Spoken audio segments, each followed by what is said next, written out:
हाँ तो भाई मेरे आज की इस वीडियो में हम लोग बात करने वाले हैं कि कैसे हम लोग परसिस्ट मिडलवेयर को इम्प्लीमेंट कर सकते हैं अपने जूस्टेंट के एप्लीकेशन पे। यानी कि आप ऐसे रिएक्ट जिसका एप्लीकेशन बना रहे हैं जिसमें कि आपने जूस्टेंट स्टेट मैनेजमेंट को यूज़ किया हुआ है, इंप्लीमेंट किया हुआ, तो उस पर हम लोग कैसे परसिस्ट मिडलवेयर को इम्प्लीमेंट कर सकते हैं। ठीक है, अब ये परसिस्ट मिडलवेयर है क्या, इसको थोड़ा समझ लेते हैं एक लाइन में ताकि हम लोग आगे समझ में आए। इससे पिछली वीडियो में हम लोगों ने देखा था कि कैसे हम लोग इमर मिडलवेयर को यूज़ कर सकते हैं। आज की इस वीडियो में हम लोग देखने वाले हैं कि कैसे हम लोग परसिस्ट मिडलवेयर को यूज़ कर सकते हैं। ठीक है, तो परसिस्ट मिडलवेयर बहुत ही सिंपल है और बहुत ही यूज़फुल है। मतलब कि बहुत बार ऐसा होता है कि आपको जो भी एप्लीकेशन का डेटा है उसको लोकल स्टोरेज या जो भी सेशन स्टोरेज इसके बारे में पता होगा। यानी समझ लो, एक तरह से समझ लें कि इसको हम लोग ऑफलाइन डेटाबेस में स्टोर करके रखना चाहते हैं, ऑफलाइन स्टोर करना चाहते हैं।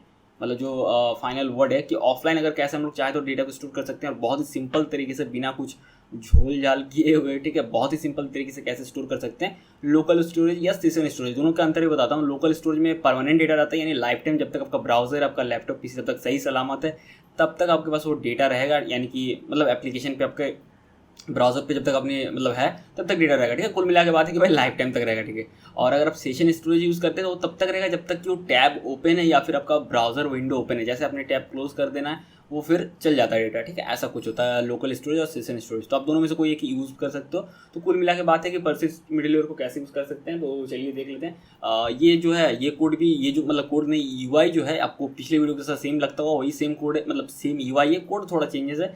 कोड में क्या है मैं आपको दिखाता हूँ थोड़ा सा ना। मैं यहाँ पर इसको जूम कर देता हूँ क्योंकि थोड़ा सा देखने में परेशानी हो सकता है। ठीक है, ये रहा।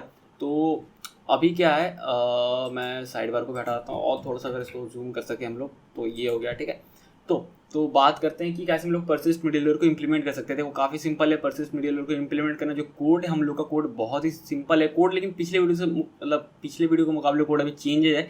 कोड एकदम स्टार्टिंग पे है, मतलब किस लेवल पे मैं बता दे रहा हूँ। कोड वो कोड है जो बिना इमर मिडलवेयर को यूज़ किया गया। ठीक है, क्योंकि यहाँ पर इमर का भी यूज़ करने का कोई मतलब नहीं बनता। अगर हम लोग बात कर रहे हैं सिर्फ परसिस्ट मिडलवेयर का ना, तो फिर अलग वीडियो में देखेंगे कैसे हम लोग, एक अलग वीडियो में मतलब मैं आपको बताऊंगा कैसे आप मिडलवेयर को पाइप कर सकते हैं। पाइप मतलब कि कनेक्ट करना, चेन करना, जैसे एक के साथ, जैसे हम लोग जेक्वेरी में यूज़ करते थे ना चेनिंग, एक मेथड का और एक मेथड को, मतलब जो रिएक्शन इफेक्ट जो भी है मतलब चेनिंग करते थे, तो इसमें भी देखेंगे किसी और वीडियो में। इसलिए मैंने यहाँ पर इमर का यूज़ हटा दिया। सिंपली जो बेसिक कोड होता है, जो नेस्टेड ऑब्जेक्ट टाइप से हमें चेंज करना होता है, तो हमें यहाँ कोड से मतलब नहीं है, बस हमें वो मिडलवेयर यूज़ करना देखना है। बाकी तो कोड अपने हिसाब से लिख सकते हैं, आप चाहे तो इमर यूज़ कर सकते हैं या नहीं कर सकते, वो तो आपके ऊपर है ना।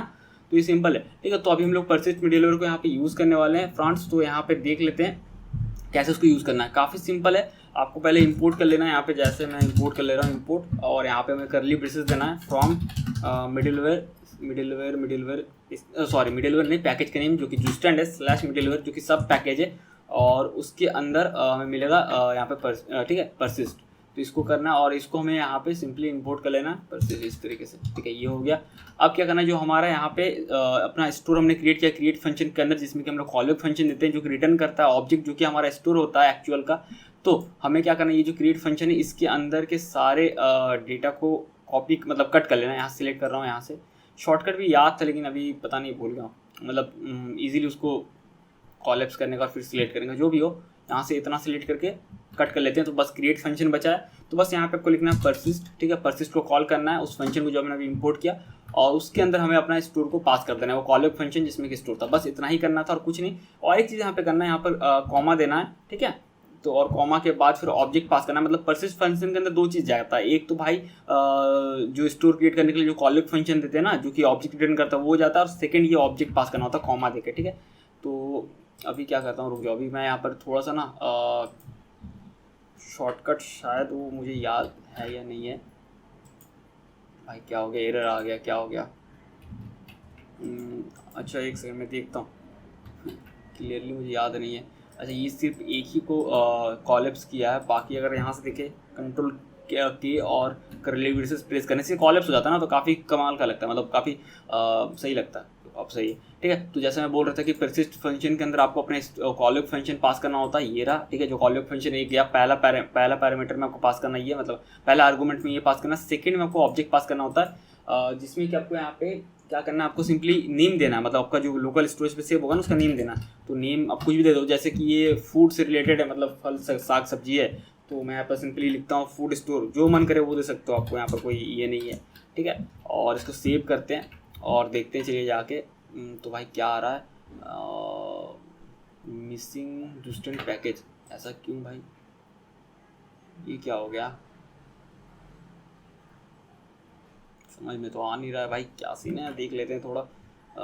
अच्छा, जहाँ तक मुझे लग रहा है, क्या लग रहा है भाई, मिसिंग मिडिलवेयर एक्सपोर्टिंग जूस्टेंट पैकेज, भाई क्या बोलना चाह रहा है ये। अच्छा, सॉरी भाई, सॉरी, यहाँ कभी क्या कहना चाहते हो वो समझते हैं, ठीक है, कभी क्या कहना चाहते हैं यहाँ पे। तो सीन ये है कि यहाँ पे ये जो है इसको यहाँ से हटाते हैं, मिडिलवेयर से हम लोग जब इसको एक्सपोर्ट करें तो इस तरीके से करना है, उसके मतलब हम लोग डायरेक्टली उस लोकेशन तक पहुँच गए। तो अब सेव करते हैं, अब ये चलेगा सही से, ठीक है, ये रहा, ठीक है। अब हम लोग डेवलपर टूल्स ओपन कर लेते हैं, ठीक है, और यहाँ पे एप्लीकेशन पे जाते हैं, और क्या भाई आ रहा था फील्ड, क्या 500, इसके बाद फिर से रिलोड भी कर लेते हैं, ऐसा आना कुछ सीन नहीं है, बट देखो वही चीज़ पिछले बार का एरर आ रहा था। ये देखो, तो आपको दिखेगा यहाँ पे लोकल स्टोरेज पे, यहाँ पे ये, ठीक है, फूड स्टोर, और ये चक्र UI का यहाँ फालतू पड़ा है भाई, ये मतलब स्टोर पे, इसको डिलीट करते हैं, यहाँ से डिलीट करते हैं, क्लियर इसको करते हैं सेशन स्टोरेज को। और अगर इसको फिर से अगर मैं क्लियर कर दूँ, वो रिलोड करते हैं इसको एप्लीकेशन को, ये देखो फिर भी आ गया लोकल स्टोर पे। अब लोकल स्टोर पे दिखेगा आपको, सेशन स्टोरेज पे नहीं दिखेगा, ठीक है, लोकल स्टोरेज पे दिखेगा यहाँ पर फूड स्टोर की है, यानी कि वो चीज़ जो हमने नेम दिया अपनी स्टोर के लिए एकदम लास्ट पे, ये देखो नेम में फूड स्टोर दिया था ना वो। तो हमारा डेटा पूरा यहाँ पर स्ट्रिंग मतलब JSON फॉर्मेट में स्टोर होता है लोकल स्टोरेज में। जैसे मैं यहाँ पर ये देखो, इसका मैं 5 कर देता हूँ, इसका 4, तो रैंडमली कुछ भी जस्ट टेस्ट करने के लिए, इसका 4, इसका 3, इसका 2, इसका माइनस, इस तरीके से, ठीक है। अब ये हो गया। अब ना मैं क्या करता हूँ, यहाँ पे आपको अपडेटेड भी दिखेगा, यहाँ पे अब चेक करोगे तो दिखेगा, ये देखो सब अपडेटेड है। इसका जो URL मैं कॉपी कर लेता हूँ और मैं ब्राउज़र को भी क्लोज़ करता हूँ, फिर से रीओपन करेंगे हम लोग, ठीक है। तो फ्रांस मैंने ब्राउज़र को क्लोज़ कर दिया, और चलिए फिर से इसको रीओपन करते हैं, मतलब गूगल क्रोम को, ठीक है। तो मैंने ब्राउज़र को फिर से रीओपन किया और यहाँ पर हम लोग पेस्ट करते हैं, ठीक है। तो अभी आपको एक चीज़ देखने को मिलता होगा, जो पहले डेटा था वही था, जैसे कि 5 4 4 3 2 -3 इस तरीके से, ठीक है। तो अगर आप अपने एप्लीकेशन में चाहते हैं ऑफलाइन डेटाबेस इस तरीके से कुछ की, जहाँ पे डेटा को आपको मतलब कि स्टोर करके रखना, उसको मतलब फिर से यूज़र अगर एप्लीकेशन ओपन करे तो उसको दिख जाए, ठीक है। एक तरह से ऑफलाइन डेटाबेस की तरह भी काम कर सकते हैं, और एक तरह से आप यहाँ पे एक डेटाबेस भी रख सकते हैं, जैसे कि आपको बैकएंड में कुछ काम नहीं, लेकिन आपको फिर भी कुछ डेटाबेस जैसा कुछ काम चाहिए, तो आप यहाँ पर ये चीज़ का यूज़ कर सकते हैं। काफ़ी एक सिंपल, मतलब एक अच्छा यहाँ पे सॉल्यूशन है कि भाई यहाँ पर अपने को बैकएंड का सेटअप नहीं करना पड़ेगा। ऑब्वियसली भाई बैकएंड का अगर उस तरह का एप्लीकेशन है तो बैकएंड तो चाहिए होगा, लेकिन अगर होता है ना बहुत सारा कुछ एप्लीकेशन जहाँ पे आपको ऐसा चाहिए होता है कि भाई बस डेटाबेस से मतलब बाकी कोई चीज़ हो ना हो, तो वहाँ पे ये बेस्ट ऑप्शन है, ठीक है। अगर आप फिर से देख लेते हैं डेवलपर टूल्स को ओपन करके एप्लीकेशन सेक्शन पे, तो आपको यहाँ पे दिख जाएगा फूड स्टोर, और यहाँ पे आपको वही डेटा, तो ठीक है। तो होता वही है कि वही डेटा को फिर से यहाँ पे पास कर देता है, तो हम लोग को एक्चुअल में ये डेटा दिख जाता है जो पहले का था, ठीक है। कुछ भी चेंज करके अगर फिर से क्लोज करके फिर से रीओपन भी करेंगे ना 5 दिन बाद या फिर 5 साल बाद भी करेंगे यहाँ पे ओपन, तो फिर यहाँ पे 7 ही दिखेगा ये सारा कुछ, ठीक है। तो भाई मेरा ये था लोकल स्टोरेज। और अगर आपको सेशन स्टोरेज यूज़ करना है तो काफ़ी सिंपल है, आपको यहाँ पर देना ऑब्जेक्ट में एक गेट स्टोरेज फंक्शन पास करना, एक प्रॉपर्टी देना है जिसमें कि एक फंक्शन यहाँ पे पास करना, और फंक्शन रिटर्न करेगा, ठीक है। अब रिटर्न क्या करेगा, अब रिटर्न ऐसा करेगा कि भाई अगर जैसा हमें अपने को सेशन स्टोरेज करना है, ठीक है, तो सेशन स्टोरेज यहाँ पे अगर चाहिए तो सिंपली यहाँ सेशन स्टोरेज लिखना होगा। अब इसके पीछे लॉजिक क्या, मतलब यहाँ पर लिखना होगा का क्या मतलब है। अब ये तो ये एक चीज़ समझना है, पर मैं स्टार्टिंग में भी डॉक्यूमेंटेशन जब पढ़ा था ना, कन्फ्यूज़ हो गया था कि भाई ये है क्या, क्योंकि देखो अगर कोई यहाँ पे स्ट्रिंग रिटर्न करना था चलो ठीक है, वो तो भाई डॉक्यूमेंटेशन में है तो ऐसा करना पड़ेगा। ऐसा नेम है तो नेम में स्ट्रिंग है तो ठीक है, लेकिन ये सेशन स्टोरेज लिख रही है क्या है, मतलब ये तो कोई वेरिएबल लग रहा है, मतलब ऐसा ना, क्योंकि अगर यहाँ डबल कोट डाला हुआ नहीं है तो फिर स्ट्रिंग तो है नहीं, तो है क्या चीज़। और हमने तो कहीं कुछ इंपोर्ट नहीं किया कि भाई यहाँ पर मेंशन कर दे, तो स्टार्टिंग में थोड़ा दिमाग घूम रहा था कि है क्या चीज़। फिर समझ में आया, क्योंकि भाई ये जो लोकल स्टोरेज सेशन स्टोरेज है ना, ये सारा ग्लोबल वेरिएबल, अब समझ लो ग्लोबल है। ग्लोबल वेरिएबल होता है ना जिसको कहीं से भी एक्सेस कर सकते हो, तो वो चीज़ है। अब लोग भाई वो कैसे थोड़ा प्रूव करके दिखाओ, ठीक है। तो यहाँ पे देखो, यहाँ पे अगर आप यहाँ पे लिखोगे सेशन स्टोरेज ना, तो आ जाएगा, ये देखो सेशन स्टोरेज आ जा रहा है। या फिर ग्लोबल वो होता है जो विंडो ऑब्जेक्ट के थ्रू एक्सेस किया जाता है, तो विंडो डॉट अगर आप लिखोगे सेशन स्टोरेज, ये देखो ये आ गया, ठीक है। तो भाई यहाँ पर मैं आपको रीज़न बताऊंगा क्यों हो रहा नहीं हो रहा सारा कुछ। विंडो डॉट लोकल स्टोरेज ये आ गया, और वही डेटा जो हमारा था ये देखो, तो आप एक्सेस कर सकते हो फूड स्टोर जो भी है हमारा, ठीक है। तो फिर बाद में मुझे समझ में अच्छा भाई ये सीन होगा, क्योंकि स्टार्टिंग में थोड़ा दिमाग घूम रहा था कि भाई यहाँ पर डबल कोट है नहीं, तो कैसे ये पॉसिबल है कि भाई इस तरीके से लिख सकते हैं, मतलब पॉसिबल ही नहीं है ना, अगर कहीं ऐसा कुछ हो ना तो फिर कैसे हो सकता है। तो वो फिर बाद में समझ में आया अच्छा भाई ये माजरा है। तो सेशन स्टोरेज आपको लिखना है तो सिंपली क्या करेगा, वो सेशन स्टोरेज जैसे लिखते हो ना वो रिटर्न कर देगा, मतलब रिटर्न करवा रहे हैं हम लोग सेशन स्टोरेज को, ठीक है। तो क्या ये समझ में आ गया।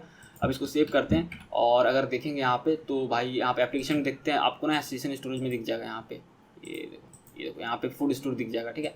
और इसको चाहे तो आप डिलीट कर सकते हो, क्लियर कर सकते हो। अब सेशन स्टोरेज में आपको 0 0 दिख रहा है क्योंकि फर्स्ट बार इनिशियलाइज हुआ है ना, इसलिए अगर कुछ भी यहाँ पर दे दें हम लोग 1 2 3 4 इस तरीके से कुछ भी देते हैं, तो यहाँ पे इस तरीके से ये है, ठीक है। इसको अगर कॉपी करें किसी और टैब में या डुप्लीकेट टैब करें तो भाई ये डेटा रहेगा, ठीक है। ये डेटा तब तक रहेगा जब तक कि ये आपका मतलब ये नहीं हो जाता भाई 0 0 देकर मैं सोचा रीसेट हो गया क्या, ठीक है। ऐसा कुछ नहीं है। सेशन स्टोरेज है तो ये सेशन जब तक है तब तक रहेगा, यानी जब तक ब्राउजर अपना ओपन है, जब तक टैब अपना ओपन है, ठीक है। फिर से डुप्लीकेट करेंगे तो वही डेटा दिखेगा, जैसे कि देखो 442-2 -2 2 2 3, ठीक है। 4 4 -2 2 2 3, ठीक है। सब में वही दिख रहा है। लेकिन जैसे टैब क्लोज कर देते हैं ना, जैसे या फिर ब्राउजर क्लोज करके फिर से रीओपन करेंगे तो भाई ये डेटा हट जाएगा, ठीक है। तो आपको चाहिए कि अगर ऐसा चाहिए कि डेटा तब तक रहे जब तक कि यूजर ने ब्राउजर ओपन करके रखा है, तब तक उसको यूज़ कर सके। जैसे क्लोज कर दे फिर कोई मतलब नहीं एप्लीकेशन से, फिर से नया डेटा स्टोर होगा, मतलब नया डेटा स्टार्ट होगा स्टोर होना। तो आप ऐसे कर सकते हो। जैसे ये एड्रेस को मैं कॉपी कर लेता हूँ, ठीक है, और मैं इसको क्लोज करता हूँ और एक टैब ओपन कर लेता हूँ, नहीं तो फिर पूरा ब्राउजर ही क्लोज हो जाएगा। बट आप ब्राउजर क्लोज करके भी ट्राई कर सकते हो, ठीक है।